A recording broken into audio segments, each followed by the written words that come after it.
It's that time of year again where the self-appointed righteous leaders of the world gather at the G7 to judge and manipulate the fate of the other 7.7 billion sharing this planet. President Joe Biden sets a great example of what a great leader should be. Just kidding. So this already starts bad, with Biden standing over to one corner looking confused. He then slowly decides to put his shades on, hoping he can escape the situation like a frightened turtle. Luckily, help is not too far.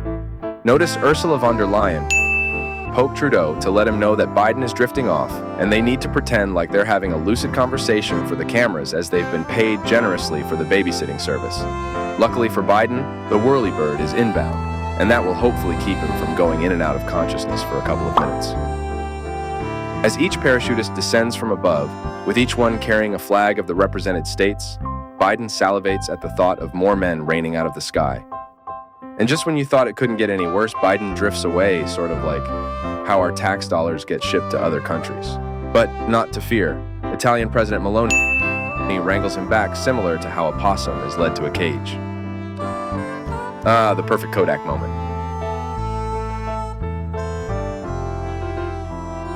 At this next event, the spineless leaders await the arrival of Pope Francis, where you would expect everyone to be on their best behavior and pay their respects to the leader of the Catholic Church. If you thought that, you clearly underestimated old slumbering Joey B. While every other buffoon comes in for a respectful kiss, as is customary, or a polite handshake, good old Joe lurks in the background, plotting and waiting to pounce. Don't say I didn't warn you of the cringe. Biden almost trips into his holiness, or is he trying to steal a kiss?